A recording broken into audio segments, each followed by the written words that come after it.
Mr. Feldman, we good? I'm ready. All right, I'll call a meeting to order. Stand for the pledge. Pledge allegiance to the flag of the United States of America and to the republic for which it stands, one nation, under God, indivisible, with liberty and justice for all. Thank you. Let's do roll call. Ms. Jason, Here. Mr. Johnson, I'm here.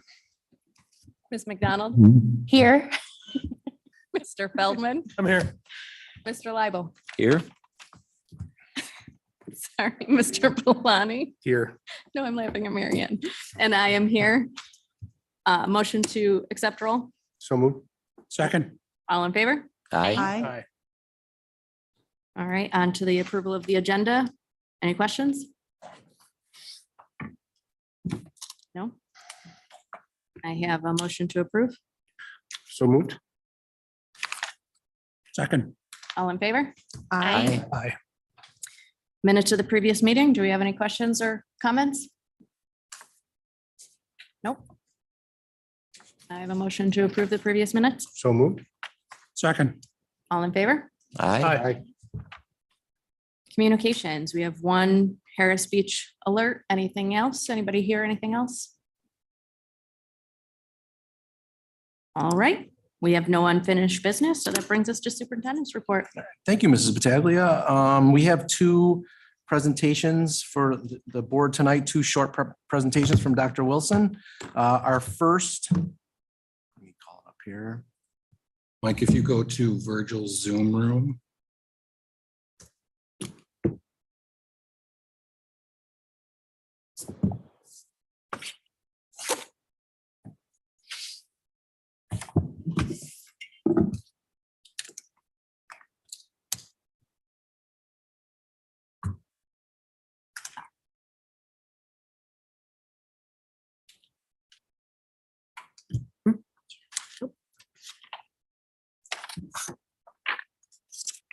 Our progress towards graduation report and our professional development plan. So Dr. Wilson. Good evening, everyone. Tonight, we're going to be digging into progress towards graduation, and we're going to be looking at a high level, how we did last year with the graduating class from 2022. So this graph highlights for us 5 years worth of 4-year graduation rates. So as you can see, we're going back to 2018. Our district goal is to reach the 95% graduation rate and then a 65% of our students reaching the advanced designation level.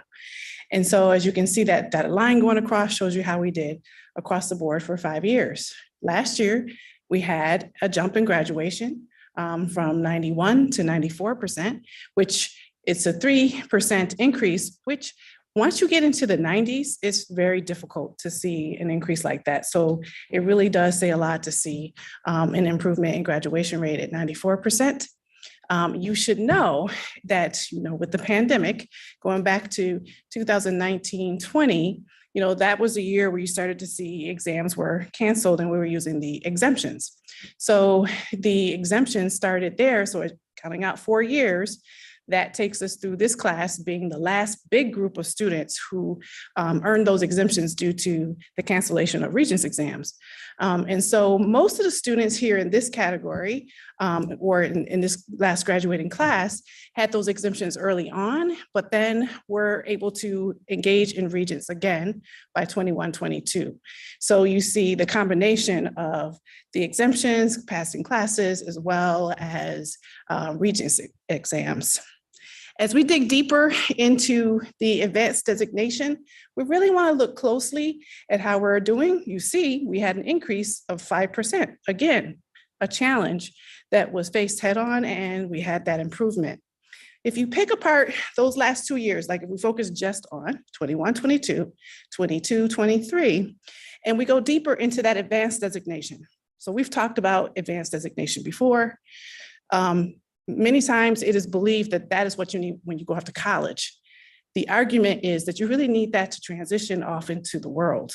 It is the foundation that will support students who are going off into CTE, technical reading and writing courses, anything that will help them with the next level. So we want to push as many kids as possible to get that advanced designation.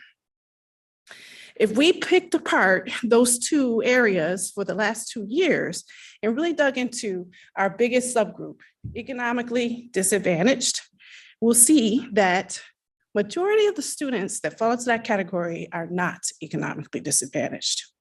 And we really want to push to have that number be closer to the percentage of students who are in our district right now at 49% economically disadvantaged. Next slide. So here is a snapshot of progress towards graduation from credit point of view. To graduate from high school, you have to earn in 2 categories, credits and Regents exams. And you have to accumulate those 22 credits that we always hear about. And of course, we want you to go above and beyond.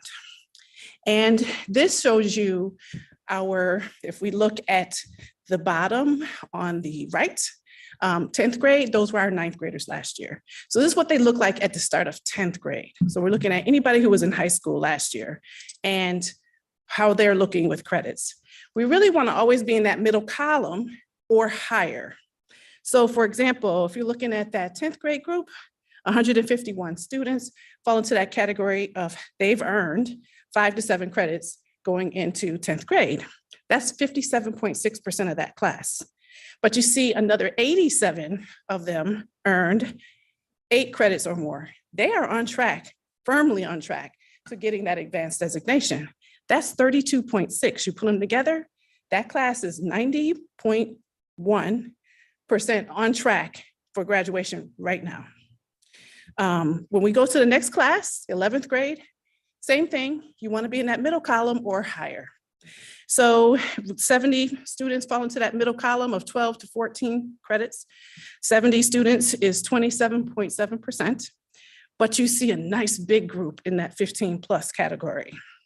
That's 54.6%, firmly on track to getting the advanced designation. So a total of 82.3. We need to dig deeper into those 45, that is 17.8% of the class. And that's when we really dig deep into those graduation reviews, those cohort reviews that we do at the high school, where we dig deep into each student.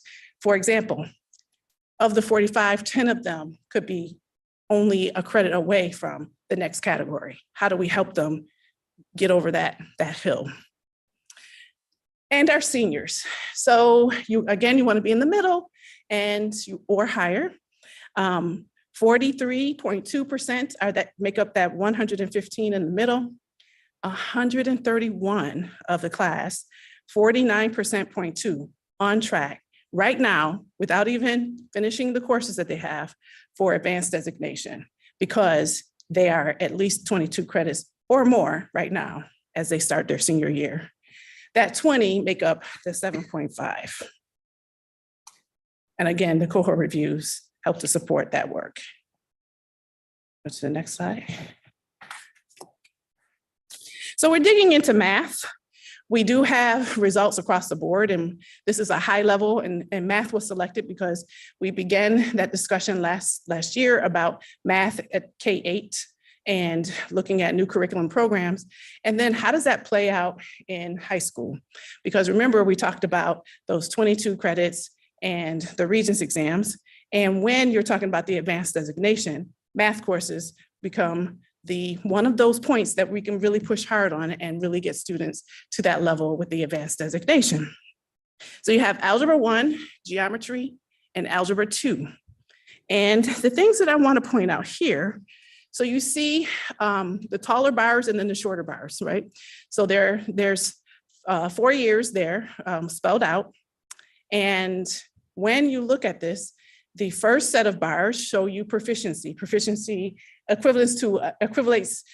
equivalent to a 3 or 4, as we talk about for the 3 through 8. It's the same kind of conversions for high school. So those students are proficient. When we look at mastery, those are the students who have reached the highest level. And as you can see, 74% last year and 12% in the mastery category for last year. That 74% includes the 12%, but we broke that out so you can see how many students reached that higher level. The noticings that happen here is you see that the Algebra 2 results are much higher across the board. But the thing I need to point out is that Algebra 1 is a graduation requirement, and every student sits in that course. Every student does not sit in the Algebra 2 course.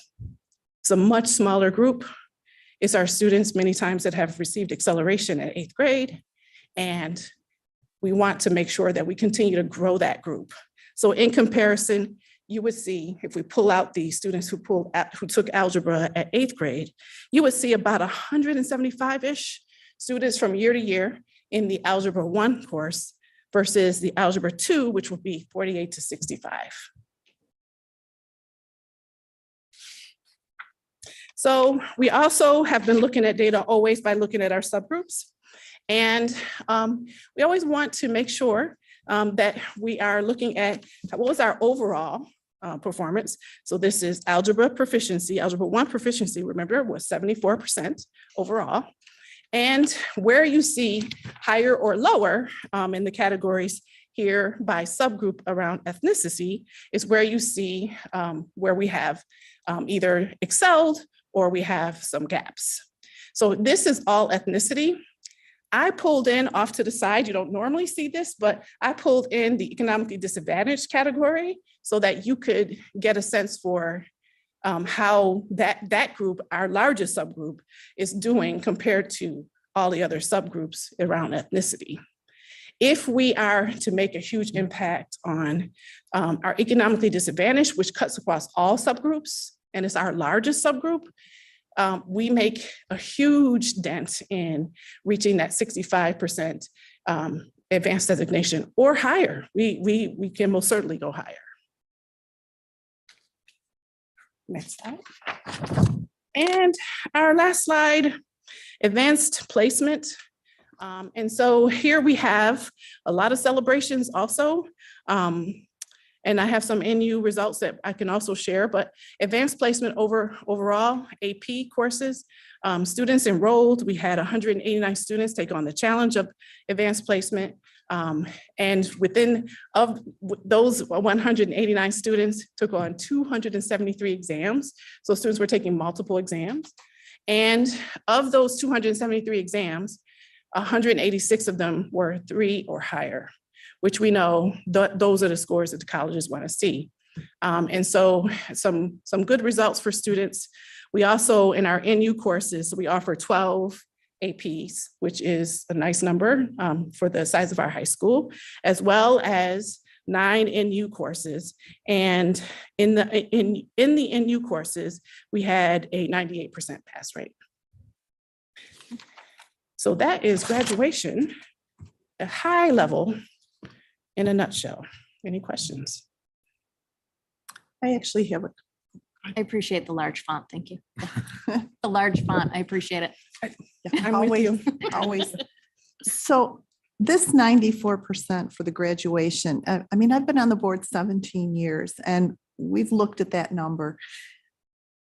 I'm kind of always, so how many kids does that represent? So the total cohort would be included in. No, I mean the kids that aren't graduating. Oh, that aren't graduating. That aren't Okay. graduating. Right. So of the 6%. So one thing you need to know is that we have students who are alternatively assessed, our nicest students. They stay with us until the age of 21.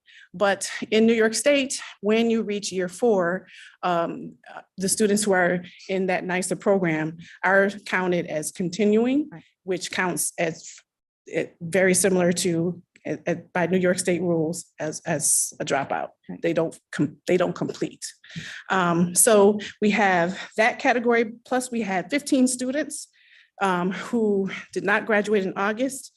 8 of them are continuing on to 5th year, which we do have accountability rates around 5 and 6 year. And we had 7 total dropouts. What I'm always looking for is the small group of students. Is there any creative way to reach them? Because they're still our kids. I mean, I've heard that sometimes they're in jail, sometimes that it's a problem with coming to school.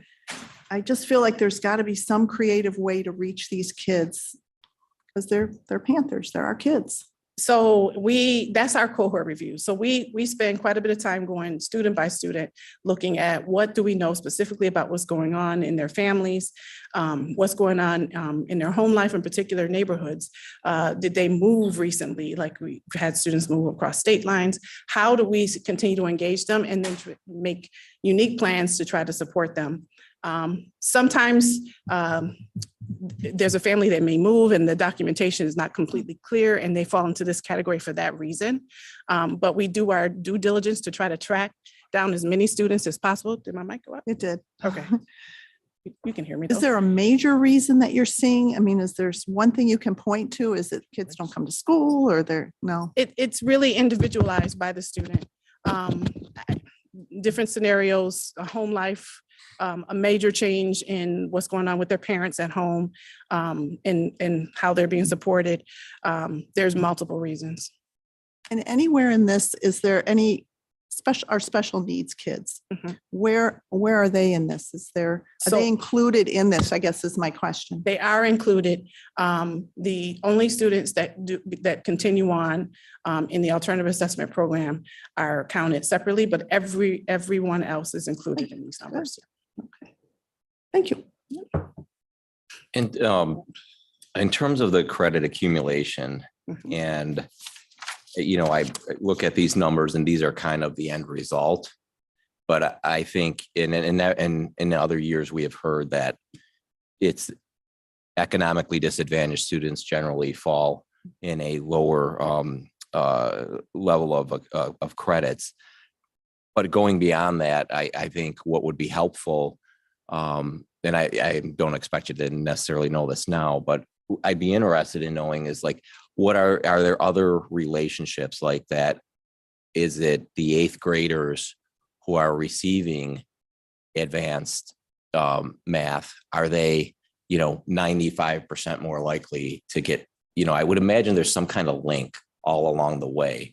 And so, as a board and as a board member, I look at it saying, all right, it's important to know the end results, but actually what's actually more helpful for us is, what can we do in advance to try to, move those numbers, what programming or how, even if it's just, what do we need to do to encourage those students at an early stage so that it's teed up for them going into high school?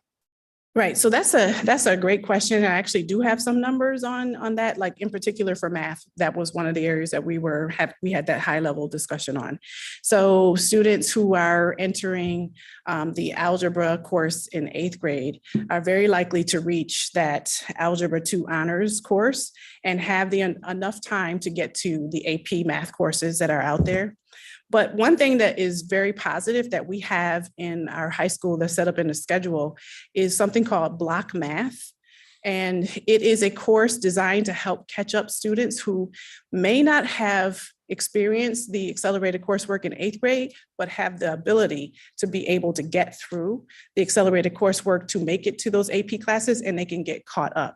So they essentially pick up 2 years of math in 1 year. And this class was put in place at the high school. It's a success. The research out there says that is definitely the way to go. As you know, that was my topic that I put a lot of research time into last year. So for example, in Block Math, when you look at the enrollment of students just from last year, 2023, that class, the two sections that were running in the high school had 48% of the students in those classes were economically disadvantaged, which mirrors our district average. So when you want to look at, are we disproportionate in an area or not? We want to look the same across the entire district when you look at one small group. That tells you we're not disproportionate there. We actually are getting more students who could be accelerated to make it to that AP course. That is a huge success. When you look at outside of that Block Math, if we're not engaging students there, when you get to the Algebra 2, there were 2 sections. And it was disproportionately students who were not of color. And in that course also, oh, my pages got mixed up here. In that course also, only 20% of the students were economically disadvantaged. That tells you we're disproportionate there. So the block math is a success. We started it last year. We really want to look at how we expand it more. The other thing that we're looking at, go back a couple slides to the algebra geometry, this one. So geometry, as you can see, we take a dip there, although we had an increase last year by a couple percentage points. We take a dip there. We're looking at the sequencing. Does it make sense to offer Algebra 1, Geometry, Algebra 2? I see some smiles because that's been We're talked thinking the about. same thing. Yes. So yeah, I think a lot of district are. Yes, because the thinking around geometry pulls students away from that algebraic thinking that then is heavy in Algebra 2. And that's the course that students really struggle with. If we are really thinking about the sequencing, is that the best sequence? New York State does not care how we sequence them. It's really up to us. So we're working with the high school around that kind of work. That does not happen overnight. Those kinds of things happen over time. But those are some of the things that we are looking at to support all students, but again, that would impact our largest subgroup, economically disadvantaged. I hope that answered your question. Okay. So you've got all this data. Next step is fill in the blank. So working with the high school to pick apart this data even further. They are hungry for this. So just meeting with the administrators to talk about how they play out, how this plays out with them. This is a high level. We have all of the data points for all of the subjects. And using that to drive the cohort reviews and decide what is needed to support all students with credit recovery, region success. And that was the plan last year, as we looked at and what we needed to do to continue to improve. And we saw, go back to that very first slide, which is my favorite, that right there, that 94% graduation rate. Any other questions? So I like your question, what's next steps? You know, there's always the so what to data. You got to figure that out, right?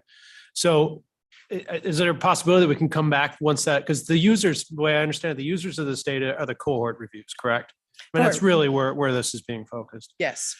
So ideally, you know, kind of get to root cause analysis and you start to identify some efficiencies or whatever it might be, sequencing of classes.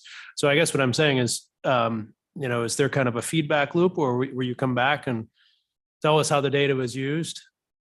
Absolutely. Absolutely. We can do that. Yes. Okay. I'd like that. Thank you. Thank you, Dr. Wilson. All right. You're still on. All right, professional learning plan. So you should have received a copy of the plan and we're going to jump right in. So this is just a high level. The plan itself is nearly 60 pages, 57 pages to be exact. So it highlights all of our work and then opportunities to grow in professional learning. So the whole purpose of the professional learning plan is to improve the quality of teaching and learning, to ensure that educators participate in a substantial professional development in order to remain current, and that hopefully that this is what is needed to help support growth among our students and supporting their needs. So the Teaching and Learning Committee developed the Sweet Home Strategic Plan last year. And within that plan, you see several elements pointing to professional learning opportunities. But there were already some learning opportunities that were already underway. And so you'll see that this overall professional learning plan is a combination of all of those components coming through. So thank you to you all for voting and to approve the strategic plan back in July. And since then, we've looked at how that board-approved plan then is aligned to our professional learning opportunities as well as district priorities. So just a high level here, we are cross-referencing throughout the plan. I hope you will notice, and you have noticed, the cross-reference between our professional learning components, as well as elements from the strategic plan, and then the New York State culturally responsive framework. And so you see the first diagram there talks about our components: technology integration, safe, respectful, and supportive learning environments, diversity, equity, and inclusion, culturally responsive teaching connected to that, curriculum and assessment, alignment, program design, delivery, professional learning communities, and responsive teaching. All of that flowing into our overall strategic plan with those 3 goal areas that we highlighted and have been working to unpack since it was approved back in July. Goal 1, teaching and learning. Our focus there and objective there is to provide students with an intense focus on literacies and support student agency. And as a result, students will experience a stronger sense of belonging. Goal 2, our objective there under that goal area, provide students with choices within a series of experience tailored to meet their needs and address clearly defined outcomes. And then goal 3, the whole child. Sweet Home will be the vehicle to support students in navigating the social emotional environment and ultimately create a safe sense of community and emotional and become emotionally strong individuals and with healthy habits. And so cross-referencing that through our lens of DEI, cultivating a community where all members experience a sense of belonging through the New York State culturally responsive framework, we feel this plan will support that work. You should see elements in the plan that allow us to grow, because as in the professional learning plan, you should see elements that allow us to grow, because in the strategic plan, you'll see there are many times that we are exploring what is the next best step for us as a district. It is not decided in one office. It will always be decided collaboratively. We will continue that focus to make sure that we include as many voices as possible in this work. Any questions? Where can people find the strategic plan or anything regarding the professional learning plan? So the strategic plan is, if you go to the district website, at the top banner, there are different elements you can click on. DEI is there. There's a strategic plan clicking element, and that will take you to the strategic plan page. That will give you an overview of our programming. This one-page document that you see in the middle is just a diagram that but we used it with all staff. You should see that hanging around the district. We passed them out opening day. Every school did some anchoring in on this document and their opening day. And we have plans to engage more on Superintendent's Conference Day. In that page on the website, you will be able to find the full plan, this document, and then some other supporting documents. The professional learning plan will also be up on the website. Wonderful. I'm glad to see it's right on our webpage. Any Just questions? Wondering if, I don't want to say a strategic plan for dummies, but we've had a lot of activities already this year. And I'd love to see a one-page for our parents so they can buy into this and be at the open houses and be at the picnics and just have a table set up or something so that people can inquire, because I think our base of parents need to understand this, buy into it, and we're going to get a lot of support from them if we do that. Yes. Is there a way we can start putting it out for people? So they are using it in the middle school today in their open house. So we put together a standard presentation package for each school to use, and they can use that at their leisure. But then they were able to go in and make it their school, add their school pictures to it. But the language was all the same, so that everybody got the same message. So everyone has the same document. These are also being passed out, as well as the use of that PowerPoint package that we put out. Christine Slago has been instrumental in helping us develop packages like that so that we are consistent in our messaging. This is, it's a 5-year plan that we're going to keep looking at, but this should roll off tongues like we do with the 7 habits. It should kind of be ingrained in the culture of our community. And I think we got to start with our parents. And Yes, that is the plan. So year one is that whole making sure everyone knows it exists. So the whole year we're focused on, do you know it exists? Right? And then what are some of the high level components? But then as we dig into year 2, and that's for the greater community, of course, we at working know all of the parts.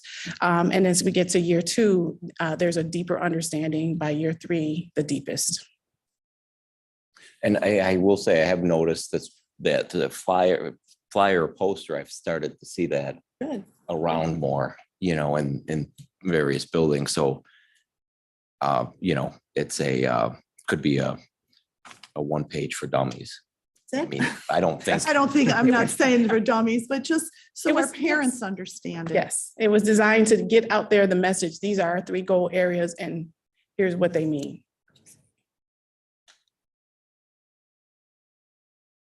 Anybody else? Thank you. Thank you. Okay. I just have 2 quick updates from last week. Very happy to announce, we announced on Friday, the event for our parent forum on school safety will take place, that should say October 11th, 2023 in the high school auditorium at 7. We're working hard with Amherst Police, Town of Tonawanda Police, a few other local agencies and partners to invite our parents into the district to have a few presentations, a few forums and a sit-down Q&A for parents to talk about what we're seeing in school, in our neighborhoods, that might be beneficial to inform them about what we're witnessing in our schools. Another piece to this is going to be the impact social media is having in our students and their behavior, all from a security standpoint, but also from a mental health standpoint as well. So really excited to have that on October 11th in the high school auditorium.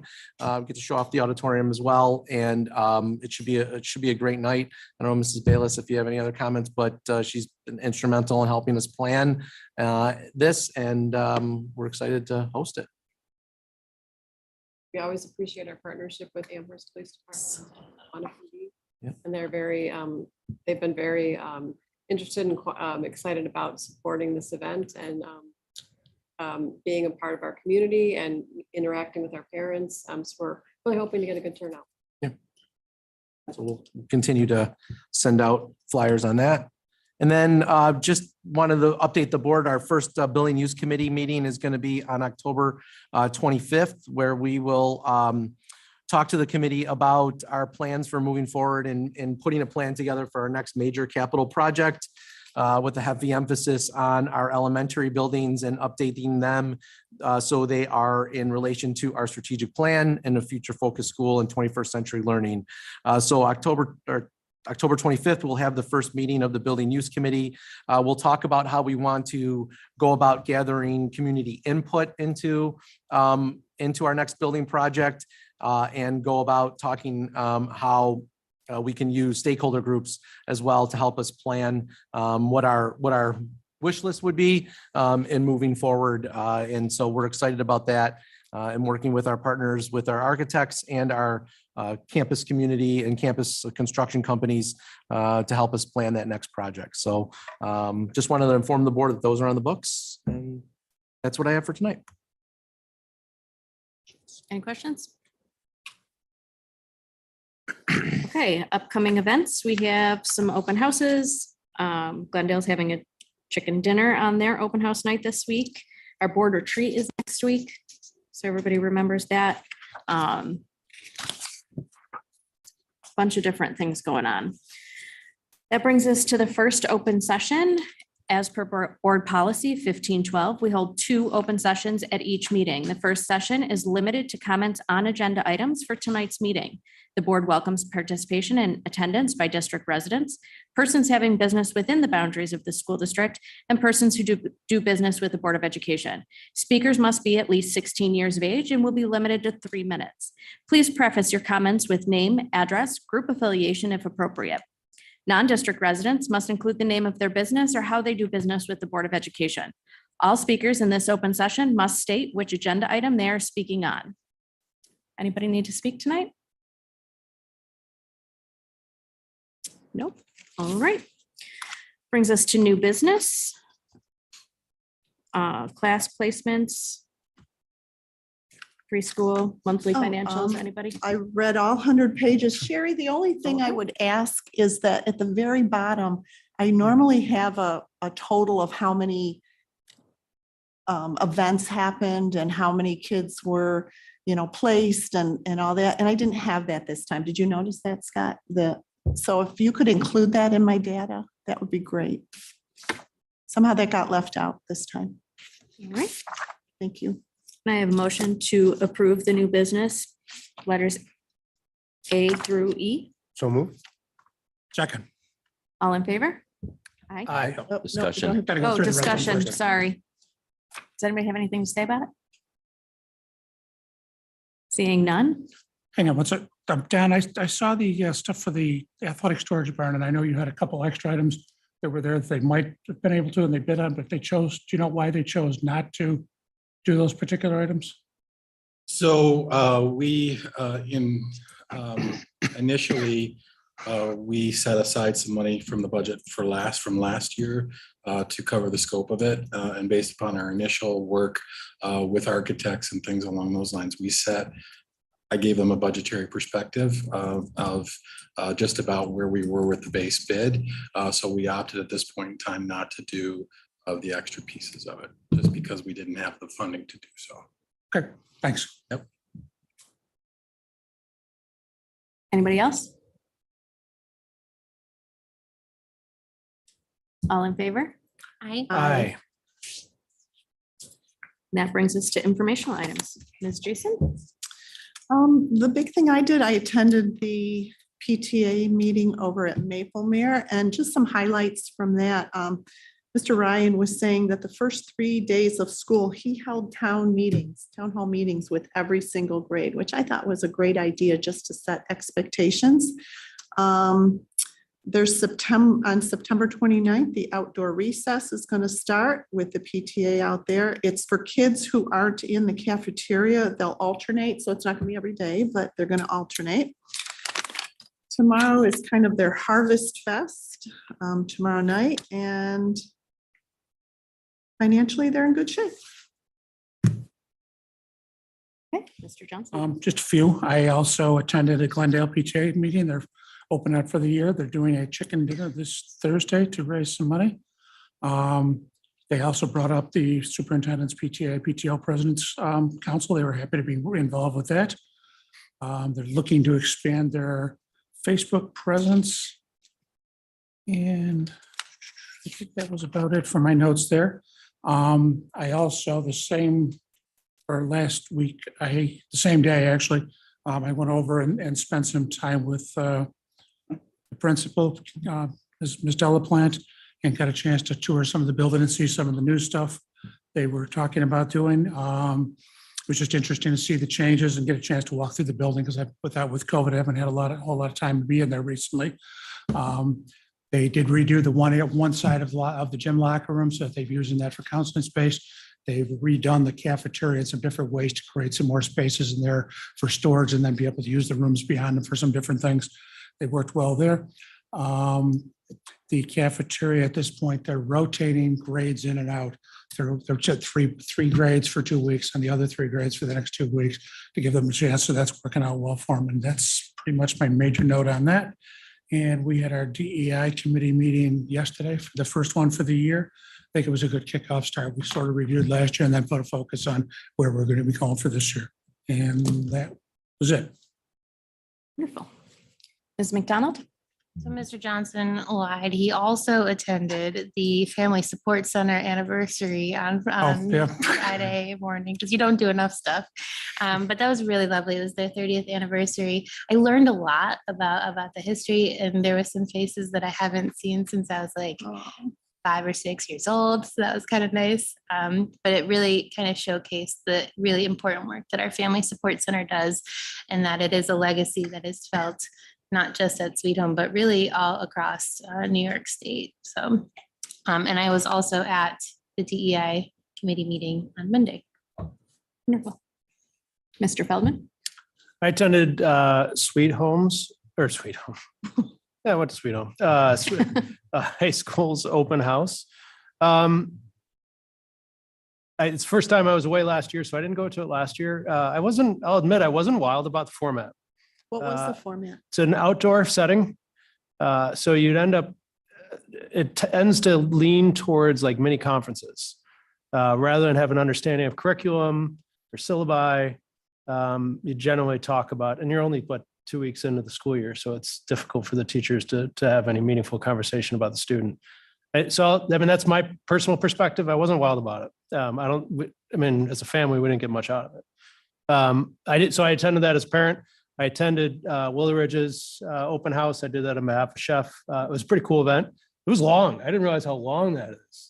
It was like 3 hours, yeah, but it was good. It was good. They had the inside part, and then they had a big fair and festival. Kids were out in 60-degree weather getting sprayed by a fire hose. So it was pretty cool. They were having a good time. And that's all I have. Mr. Leibel? Well, I also attended the Willow Ridge open house and welcome back picnic. As Mr. Feldman mentioned, it was a nice event, about a 3-hour event. They do have the open house where you can visit, the classrooms for your children, which is always nice. And then they have a book fair in the gym, which, and the books are, I think, really expected, as we would expect, appropriate, and the kids are all interested, and, every parent comes out of there spending between $20 and $100, it seems like, in books. And then the outdoor event, which is, the bounce house and the playgrounds and the fire hose and whatnot. So yeah, it was a nice event. The only thing, they are early in the year. So there's a lot going on, I think, with a lot of parents for the start of the year with the open houses. And I know, from my perspective and my wife's, if those were later in September or early October, I think that would work just as well, and maybe perhaps better on a timing. But, there's never a perfect time. It's just early September, a lot going on with kids. But it was a really nice event. And my son's birthday that day. So he, got a nice, what he thought was a birthday party. So anyways, that was it. Thank you. Mr. Belani? Okay, so along with you, Ms. Pataglia, we attended the high school PTA meeting. They approved their bylaws with no changes to them for 3 more years. Talked about some upcoming events, specifically the craft show and basket raffle on October 21st. They're going to do the wreath and poinsettia sale again. They're just confirming dates on that. And then we talked with Mr. Baker about updating some of the events that they sponsor, such as the Stars Breakfast at the end of the year. I also attended the high school open house. This was my 3rd year attending it, so I kind of knew what the format was. It is a good chance to meet teachers, but I do agree you don't get the curriculum sense of what's going on in that. Let's see. Erie County Association of School Board DA meeting was last week. Mainly talked about our upcoming events and the event next month. Nice New York State event next month. Fortunately, couldn't make the middle school open house today. And then I did attend the girls volleyball tournament on Saturday. They lost in the finals to Frontier. And then some upcoming events. We got the Powder Puff game on Thursday, homecoming dance on Saturday. Boys volleyball has their tournament on Saturday. And the baseball program is having a meat raffle on October 7th. All right. I did the high school open house. It is also my 3rd year doing it. I have to agree that it's more of a social engagement as opposed to a knowledge of program kind of event. High school PTSA, you covered all of that, Mr. Belanti. And then there's just some sporting events and things that I've been to. I do like to see that our Panther Pit is nice and full, most events. So that's what I've got. Amy, I just want to ask you too, the proposals for our resolutions, when do you want those in the voting, and I couldn't remember which meeting we're going to discuss it for convention. We got to discuss it. We got to do it next. Yeah, Yeah, 'cause the At the Study study before- session. yeah, session, yeah. it's the day before the voting meeting. Okay. next month, Yes, so. so study session in October. Okay, so we should have our Mhm. things to you. Yep. Perfect. Maybe we could Reminder, aim to get them next week at the board retreat to Scott. And then we can discuss them at Yeah. the study session. yeah, sounds good. All right, that brings us to the second open session. This one is used to address the board on topics appropriate for open session. Anybody want to speak?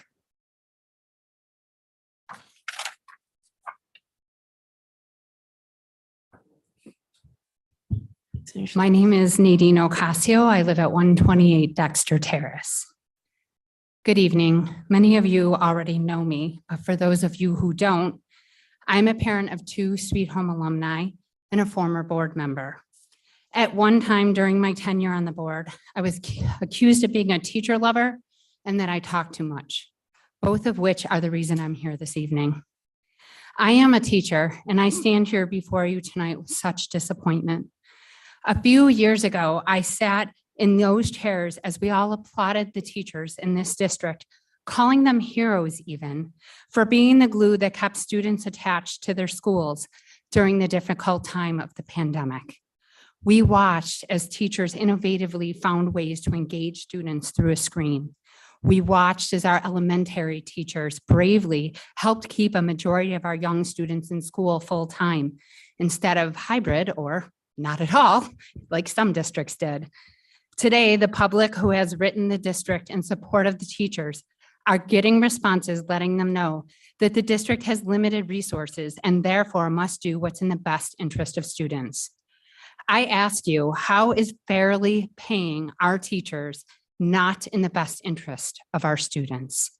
I challenge you to tell me how our teachers should not be treated as an extremely important resource in this district, and I will even give you reasons why. Our teachers were the one, when we came back from COVID, who were asked to take care of our children after such a traumatic time. And while most had no to little training in trauma-informed care, they found a way. Our teachers were the ones when our students watched and continue to watch people of color be senselessly beaten and brutalized, who were called upon to have the conversation surrounding diversity, equity, and inclusion. While our students continue to watch tragic, senseless deaths occur on our schools and college campuses, our teachers find a way to make our children feel safe while in their care. When our students are hungry, our teachers feed them. When they are abused, teachers find them help. And after all of that, somehow our teachers find a way to educate our leaders of tomorrow. And tonight you heard a presentation commending the district on the increase in graduation rates. Without the work of teachers, none of that would be possible. A precursory look at the Sweet Home website shows close to a 48% increase in directors, administrators, and clerks. In 2 years, the Sweet Home superintendent has increased his pay by almost 11%. The district also approved a 4% pay increase for administrators. We are currently looking at a long-term inflation rate of over 3%. With a 2% tax cap, I understand the need for balance. However, it doesn't seem that Sweet Home worried about balance with either of the first 2 groups I mentioned. Why would you now tell the public that you need to distribute your resources wisely, yet your actions say otherwise? Ms. Ocasio. Why would you not be offering your teachers a fair pay increase, just like you did the superintendent and the administrators? Mrs. Ocasio, your time is up. That is not 3 minutes. We had a timer going. Okay, well, I'm going to finish. Instead, you walk away from the negotiation table an entire month before the contract expires. And while the public is being told that the district continues to try and negotiate by getting a mediator, that's not a negotiation, that's giving up. Yes, I'm saying the district gave up on its teachers. In addition, I've seen the written responses to these questions, but I'm not looking for a response. I'm asking you to look within yourselves. You all know the truth. The former superintendent would never have let there be an impasse like this. He was too smart for that. Although he and I had many differing opinions, We agreed on this. There cannot be learning going on without teachers. Our teachers are a valuable part of our district, a key component to learning, a valuable resource for our students. So there it is. I'll say it again, a valuable resource for our students. I want to leave you with these thoughts. How did we get here? How did our teachers, the ones who were heroes, become the villains?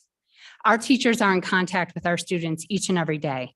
They take time to understand what motivates students, what makes a certain student learn best, and to know what is going on in our students' lives so students continue to feel connected to our schools.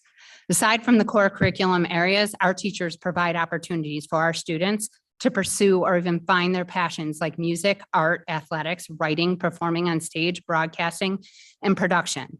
The list can go on and on and on. Our special education teachers work magic to find ways for all students to succeed.